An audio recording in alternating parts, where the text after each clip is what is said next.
Bugun sizlar bilan nafas sistemasining rivojlanish nuqsonlari haqida gaplashib o'tamiz. Demak, dastlabki biz gaplashishimiz kerak bo'lgan kasallik xaonal atreziya.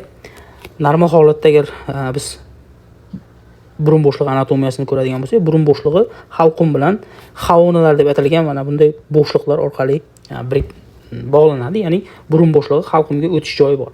Mana shu o'tish joyi juft bo'ladi. O'ng tarafda, chap tarafda ikkiga bo'lingan, o'ng chap. Xo'p, mana shu ikkita bo'shliq orqali havo burun bo'shlig'idan halqumga o'tadi.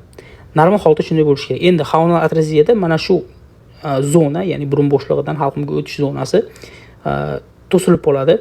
Suyakli to'qimalar bilan to'silib qoladi ko'pincha holatda. Xo'p, mana bu joyda ko'rsatilyapti, strelka qilib qo'yapman. Natijada burun bo'shlig'idagi havo halqumga o'tmaydi. Demak, burundan nafas olish foydasiz bo'ladi bunaqa holatda. Agar bu ikki tomonlama bo'lsa juda og'ir kechadi, chunki ham o'ng tarafdagi burundan, ham chap tarafdagi burundan nafas olishning imkoni yo'q. Ikkalasi ham bloklangan. Agar bir tomonlama bo'ladigan bo'lsa, demak, bir tomoni ishlaydi, bir tomoni ishlamaydi. Bu yengilroq kechadi. Xo'p, belgilari nima bo'ladi? Nafas olishda qiyinchiliklarga uchraydi. Endi bola iloji yo'q, qayerdan nafas oladi? Og'iz bo'shlig'idan nafas oladi. Og'iz bo'shlig'idan nafas oladi. Xo'p, yangi tug'ilgan chaqaloqlarda og'irroq kechadi, ayniqsa emayotgan paytda. Endi emayotgan paytda nafas olish qiynalishi tushunarli, chunki burun bo'shlig'idan havo kirgani yo'q, og'iz bo'shlig'idan nafas olish kerak, lekin emish ham kerak, sutni ham o'tkazish kerak. Xo'p, bunda aniq tashxisot qanday qo'yiladi? Demak, burunga zond kirgan paytda burunga kiritilgan zond halqumga o'tmaydi yoki kompyuter tomografiya qilishimiz mumkin bo'ladi. Xo'p, davolashda shu jarrohlik yo'li bilan yo'l ochib qo'yiladi, xaonalar tiklanadi. Ya'ni xaona degan bo'shliq ekan, ya'ni teshik bor ekan, burunda halqumga ulaydigan burun bo'shlig'ini. Mana shuni yopilib qolishi xaonal atreziya. Tug'ma bo'ladi bu. Xo'p. Endi keyingi biz gaplashishimiz kerak bo'lgan tug'ma kasallik laringomalatsiya. Demak, larynx bu hiqildoq. Hiqildoq 3 ta juft, 3 ta toq to'g'aydan iborat. Va bular har bittasi o'ziga xos xususiyati bor, o'ziga yarasha vazifani bajaradi har bitta to'g'ay, lekin shularning ichidan eng muhimlaridan bittasi bu tog' to'g'aylar ichidagi epiglottis. Epiglottis. Ya'ni o'sha biz bilgan havoni traxeyaga, ovqatni qizildo'ngachga o'tkazib beradigan to'g'ayimiz va boshqa to'g'aylar ham bu yerda juda ham muhim. Endi shu larinksda, ya'ni hiqildoqda to'g'aylari yumshab qoladigan bo'lsa, ya'ni to'g'ay normal holatda agar kimdir ko'rgan bo'lsa qattiq bo'ladi, yumshab qoladigan bo'lsa, bu havo o'tkazishda ovozni chiqishida juda ham yomon oqibatlarga olib keladi. Havo o'tishda mana normal holatda to'g'ay o'sha mustahkam bo'lib turgan bo'lsa, qattiq bo'lib turgan bo'lsa, yo'l kattaroq bo'ladi. Hech qanaqa yo'lda shu hiqildoq orqali traxeyaga o'tib ketayotgan yo'lda hech qanaqa muammo yo'q. Mana birinchidan normal voice boxni ko'ryapmiz. Endi agar mana bu to'g'aylar yumshab qoladigan bo'lsa, mana shu normal o'tkazuv yo'li bo'g'ilib qolyapti. Bu yerda floppy voice box hosil bo'lyapti. Ya'ni bu ovozga ham ta'sir ko'rsatgani uchun voice box bilan berilyapti. Bunda demak nima kuzatiladi? Xushtaksimon ovoz kuzatiladi. Yotgan holatda demak bu holat, ya'ni o'sha strider, xushtaksimon ovoz oshadi. Xo'p, endi buni yomon taraflaridan bittasi, demak, birinchi o'rinda ovozni o'zgarishi, xushtaksimon ovoz yuzaga kelishi, umuman gapirishda, nutqda o'zgarishlar kuzatiladi. Kamiga agar og'irroq holatlarda havo yo'lini o'sha o'tishiga to'sqinlik qilishi mumkin, havoni o'tishiga. Demak, og'ir holatlarda demak jarrohlik amaliyoti talab qilinadi. Lekin ko'pincha holatda to'g'aylar qattiqlanishi bilan, ya'ni mustahkamlanib borishi bilan bu o'ziga kelib ketadi. Agar o'sha havo yo'lini o'tishiga to'sqinlik qiladigan bo'lsa, bunda albatta jarrohlik talab qilinadi. Keyingi biz gaplashishimiz kerak bo'lgan kasallik bu bronxogen kista. Demak, bronxlar asta-sekinlik bilan o'sha traxeya, bosh bronx, undan keyin bo'lakli bronxlar, undan keyin segmentlar bo'lib borar ekan, shu bronxlar ba'zan o'sha suyuqlik bilan to'lgan, malformatsiyalangan, ya'ni o'zgarishga uchragan o'sha suyuqlik bilan to'lgan kissalar hosil qilib qo'yadi. Shu narsani biz bronxogen kissa deb ataymiz. Bu albatta rivojlanish nuqsoni hisoblanadi, ko'pincha tug'ma bo'ladi. Xo'p, bunda nima kuzatiladi? Nafas olishda qiyinchiliklar, yo'tal, chunki kissa kattalashgan sari atrofdagi o'sha retseptorlarni qitiqlaydi, yo'talni keltirib chiqaruvchi ma'lum bir guruh retseptorlar bor. Fiziologiya kursida gaplashasizlar. Shularni qitiqlab borish bilan yo'tal organlari kuchayib boradi. Tashxislash uchun demak kompyuter tomografiya yoki magnit rezonans tomografiya talab qilinadi. Ko'pincha holatda bu bronxogenkizga olib tashlanadi jarrohlik yo'li bilan. Keyingi biz gaplashishimiz kerak bo'lgan holat bu aplaziya, gipoplaziya va agneziya. Demak, aplaziya deganda nimani tushunishimiz kerak? Umumiy, faqat nafas tizimiga emas, umumiy aplaziya deganda biz hop birorta organda rudiment ko'rinishi. Ya'ni rudiment holatda bormi desa bor, lekin juda ham kuchsiz holatda, deyarli yo'qqa teng bo'lgan holatni demak nima deymiz? Aplaziya deymiz. Mana bu yerda ko'ryapsizlar, mana aplaziya holati ikkita bir tomonlama ekan, ya'ni bitta o'pka normal rivojlangan, ikkinchisi o'ng o'pkada mana faqat bronxlarda boshi bor xolos, qolgan o'pkaning hech qaysi qismi rivojlanmagan. Demak, bu rudiment holatda qolib ketgan. Shuni aplaziya deymiz. Demak, bu o'pkaning aplaziyasi. Keyingisi gipoplaziya. Gipoplaziyada bitta misol uchun normal rivojlanishi kerak bo'lgan organ kichkina bo'lib rivojlanib qoladi. Demak, funksiyasi yetarlicha bo'lmaydi, hajmi yetarlicha bo'lmaydi. Kichkina bo'lib rivojlanib qoladi. Demak, shu narsani gipoplaziya deyiladi. Xo'p, mana bu yerda gipoplaziyalangan o'pka, normal holatda o'pkaning hajmi qancha bo'lishi kerak? Bu demak o'ng tomonlama ekan, bir tomonlama. Mana bitta o'pka normal rivojlangan chap o'pka, o'ng o'pka mana kichkina gipoplaziyaga uchragan. Agneziyada endi umuman bo'lmaydi. Agneziyada umuman yo'q, 0. Ya'ni rudiment holatda ham emas. Rudiment bo'lsa aplaziya derdik. Agneziyada umuman 0 yo'q. Mana bu yerda mana o bir tomonlama agneziyani ko'rishimiz mumkin. Demak, chapda bor o'pka normal rivojlangan, agneziya qaysi tarafda bo'lyapti? O'ngda. O'ngda umuman o'pkaning o'rni yo'q. Demak, bu umuman 0 yo'q. Xo'p, keyingi biz gaplashishimiz kerak bo'lgan holat bu diafragma churrasi. Nimaga diafragma churrasini bu yerda yana qaytadan ko'ryapmiz? Chunki diafragma qorin bo'shlig'i bilan demak ko'krak qafasini bir-biridan ajratib turadigan asosiy to'siq bo'ladi, nafas aktida qatnashadi. Xo'p, demak diafragmada demak muayyan bitta yetishmovchiliklar hisobiga, to'qimaning yetishmovchiligi hisobiga teshiklar hosil bo'lishi mumkin. Bu ko'pincha shu embrional davrda septum transversum va shu undan tashqari diafragmani hosil qiladigan ma'lum bir to'qimalar bor. Shu to'qimalarni yetarlicha shu kooperatsiya qilib, ya'ni birgalikda rivojlanmasligi natijasida yuzaga keladi. Demak, bu yerda eng asosiy churralar yuzaga kelishi mumkin bo'lgan zonalar ko'rsatilgan. Demak, eng ko'p uchraydigan zona bu bodalik zonalar deyiladi. O'ng va chap tarafda kuzatiladi, ko'proq chap tarafda kuzatiladi. Mana ko'rishlaringiz mumkin, bu umurtqalarning ikki yon tarafida ko'rilyapti. Mana ayniqsa chap taraflama juda ham ko'p uchraydi. Eng ko'p uchraydigan shu diafragma churrasi, chap tomonlama bodalik churrasi hisoblanadi. Bu o'ng tarafda ham kuzatilishi mumkin, faqat kamroq sonda. Va undan tashqari mana bu bizda to'sh suyagimizni yonida ikkita morgani teshiklari hosil bo'lib turib, shu orqali ham churralar yuzaga kelishi mumkin. Va bu churralarning yomon tarafi qorin bo'shlig'ida bosim o'pkada ko'ra balandroq bo'lgani uchun qorin bo'shlig'idagi organlar o'pka tomonga chiqib oladi, tepaga, ko'krak qafasiga. Natijada yurakda o'pkani qisib qo'yadi. Ko'ks bo'shlig'i organlarini surib tashlaydi, yurak normal rivojlanmaydi, o'pka normal rivojlanmaydi. Ba'zi holatlarda shu embrional davrda mana bunday katta chap tomonlama bodalik churrasiga o'xshagan churralar hisobiga qorin bo'shlig'idagi organlar ko'krak qafasiga chiqib oladi-da, o'pkani rivojlantirmay qo'yish ham mumkin. Chunki embrional davrda organda o'sish uchun bo'sh hudud kerak. Endi tepaga chiqib olib o'pka hosil bo'lish kerak bo'lgan joyga qorin bo'shlig'i a'zolari joylashib oladigan bo'lsa, o'pkani bir qismi rivojlanmay qolishi mumkin. Demak, bu embrional davrda yomon. Yoki bo'lmasam shu churra bo'lib turib, tug'ilgandan keyin shu churra orqali organlar keyinchalik chiqishi ham mumkin. Demak, bu holatga qarab nima bo'lgan holatda ham demak bu yurakda o'pkani qisilishiga olib keladi, rivojlanishini albatta buzar bu narsa. Juda ham yomon. Demak, tashxislashda rentgen, kompyuter tomografiya eng asosiy usullardan bittasi hisoblanadi. Demak, onada mabodo onaning farzandida shu narsa yuzaga kelishi mumkin bo'lsa, demak onani, homilani, o'sha homilador onani ultratovush tekshiruvi orqali shunga taxmin qilishimiz mumkin. Demak, davolash asosan jarrohlik yo'li bilan amalga oshiriladi. Shu churra devori tikib qo'yiladi. Organlar o'sha ko'krak qafasidan pastga qarab tushirilib, churraning devorini tikib qo'yiladi, bitib ketadi. Hop, endi keyingi biz gaplashishimiz kerak bo'lgan holat bu congenital pulmonary airway malformation. O'zbekchaga tarjima qilamiz. Tug'ma. Hop, havo yo'llari malformatsiyasi. Tug'ma havo yo'llari malformatsiyasi. Bunda nima bo'ladi? Shu demak bizda havo yo'llarini hosil qiladigan o'sha kurtagimiz asta-sekin rivojlanib borar ekan.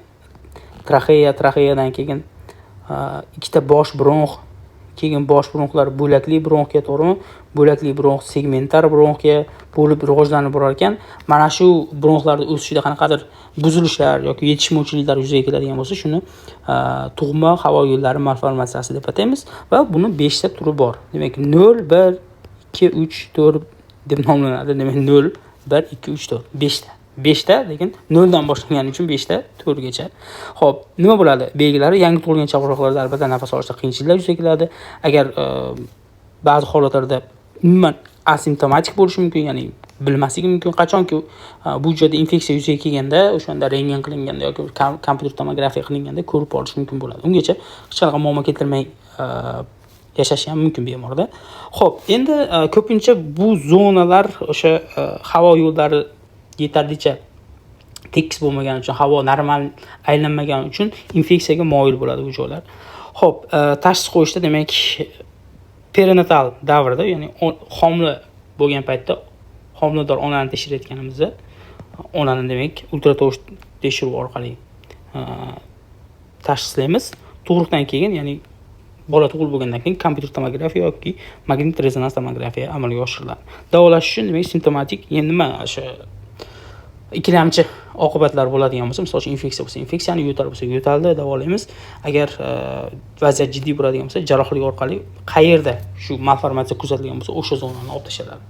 Xo'p, hech qanaqalik yomon holat keltirib chiqarmasa, shunchaki kuzatib turiladi bemor. Demak, mana aytdim 0, 1, 2, 3, 4 degan turi bor. Demak, 0 traxeyada shunaqa holat malformatsiya buzilish kuzatiladigan bo'lsa, demak bu birinchi tip. Bosh bronxda kuzatiladigan traxeyada kuzatiladigan bo'lsa 0-tip, bosh bronxda kuzatiladigan bo'lsa 1-tip. Xo'p, segmentar bronxlarda, yo'q, segmentar emas, bo'lakli bronxlarda kuzatiladigan bo'lsa 2-tip, segmentar bronxda kuzatiladigan bo'lsa 3-tip va oxirgisi bronxiollarda kuzatiladigan bo'lsa yoki kichik bronxlarda kuzatiladigan bo'lsa bu 4-tip bo'ladi. Ya'ni qaysi shoxlanishda qaysi bo'g'inida bo'lishiga qarab turib, qancha kichik bo'ladigan bo'lsa, son shuncha kattayib boraveradi. Demak, traxeya 0, bosh bronx 1, bo'lakli bronx 2, segmentar bronx 3, kichik bronxlar yoki bronxiollar 4. Demak, bularda malformatsiyaning oqibati qanaqa ko'rinishda bo'lishi mumkin? Bitta o'pkani birorta bo'lagi haddan tashqari ko'p havo kelib, ikkinchisiga kamroq kelishi mumkin. Ya'ni ko'p havo kiradigan bo'lsa, over inflated deymiz, ya'ni ko'p havo bosimi yuzaga kelgan qism deymiz. Bu ko'pincha agar bo'lakli qism necha bo'ladi? Bo'lak bo'ladigan bo'lsa, ikkinchi tipda kuzatiladi yoki bo'lmasa birorta segmentda o'sha havo ko'payib ketishi mumkin. Bunda segmentlar 3-tip holatda bo'lar ekan, bu ko'proq yoki bo'lmasam bronxigen kistalar yuzaga kelishi mumkin. Buni yuqorida ko'rdik. Umuman malformatsiya deganda biz tushunishimiz kerak, normal rivojlanishda buzilish holati. Bu namoyon bo'lishi har xil, kista ko'rinishida bo'lishi mumkin. O'sha birorta bo'lakda haddan tashqari overinflated, ya'ni havo bilan to'lgan holatda bo'lib ketishi mumkin. Ya'ni oqibatlari har xil, lekin umumiy normal rivojlanishda buzilishini biz malformatsiya deb ataymiz. Xo'p, keyingisi tug'ma lobar emfizema. Emfizema nima degani? Shuni bilib olishimiz kerak. Mana bu normal nimamiz alveola. Agar shu alveola havo to'lgandan keyin nima bo'lishi kerak? Havoni chiqarganda sal hajmi kichirayishi kerak. Va shu hajmini kichirayishi uchun unda ma'lum bir tuzilmalar mavjud. Havoni olgan paytda, alveola kengaygan paytda elastik toralar nima bo'ladi? Cho'ziladida, anu havoni keyin chiqarib olishga harakat qiladi. Keyin biz nafasni chiqarayotgan paytimizda alveola torayib, o'sha alveolar nima bo'ladi? Kichirayib, havoni tashqi muhitga chiqarib yuboradi. Endi emfizemada shunaqa holat kuzatiladiki, bu sabablari har xil. Mana shu alveolaga to'lgan havo chiqib keta olmaydi. bu o'sha elastik tog'larda parchalanish hisobiga kelib chiqishi ham mumkin yoki bo'lmasam shu yo'lda to'silib qolishi mumkin. Ba'zi holatlar bo'ladi, ko'proq o'sha tug'ma labar emfizemida nima bo'ladi? Mana buni o'pkani bitta bo'lagi, bitta qismiga mana havo kelyapti deb tasavvur qiladigan bo'lsak, yo'lda shunaqa tuzilma hosil bo'lib qoladiki, misol uchun klappingga o'xshagan tuzilma hosil bo'lib qoladiki, havo bir tarafga o'tadi xolos. Ya'ni keladi, lekin chiqib keta olmaydi. Keladi, lekin chiqib keta olmaydi. Natijada mana bu havo almashmaydi. Bu demak, alveolaga havo kiradi, lekin chiqib keta olmaydi. Shunaqa klapperli tuzilma yuzaga keladigan bo'lsa, bizda tug'ma labar emfizema deyiladi. Bunda o'sha lobus demak bo'ladi ekani, o'sha o'pka bo'lagi kengayib, mana havoga to'lib ketadi, lekin gaz almashinuvi bo'lmaydi. Ya'ni nafas olgan paytda havo kiradi-yu, lekin chiqib keta olmaydi.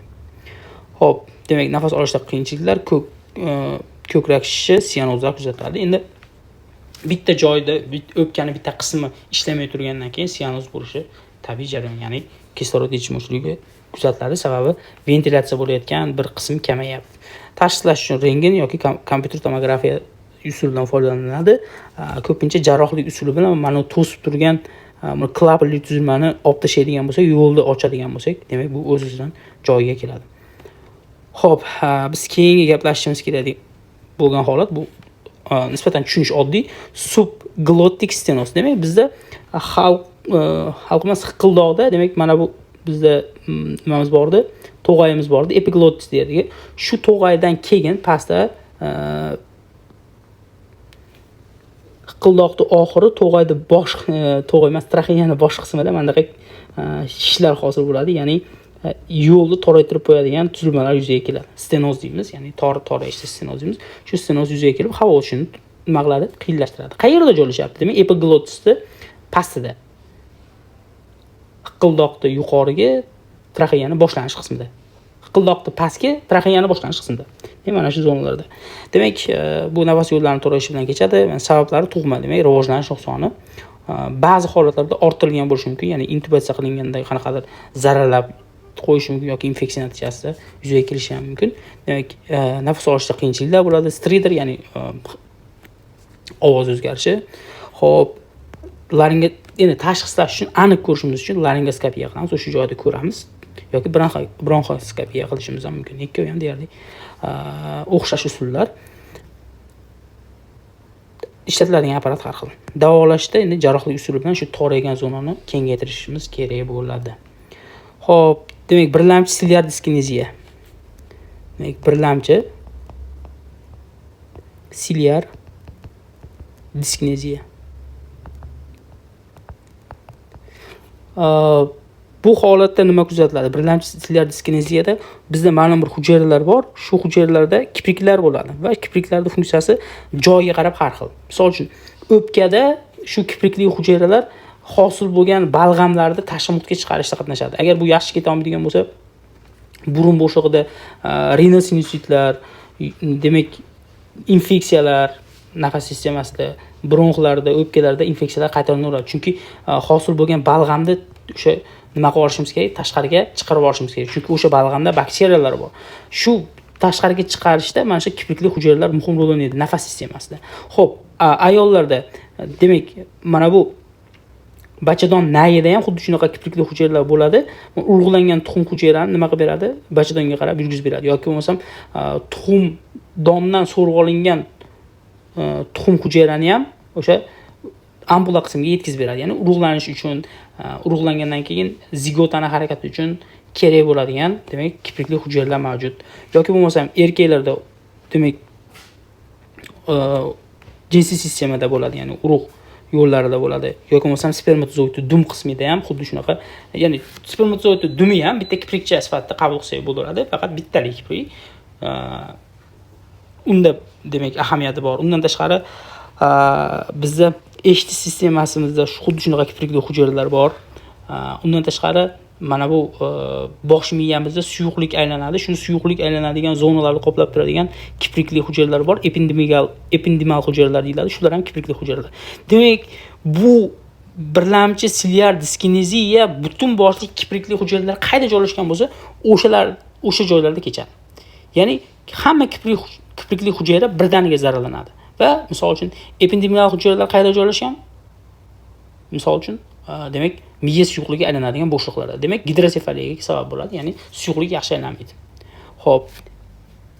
Demak Yevstaxinaya yoki o'rta quloqda ham kiprikli hujayralar bor. Bunda mana kiprikli hujayralar zararlanib nimaga olib keladi?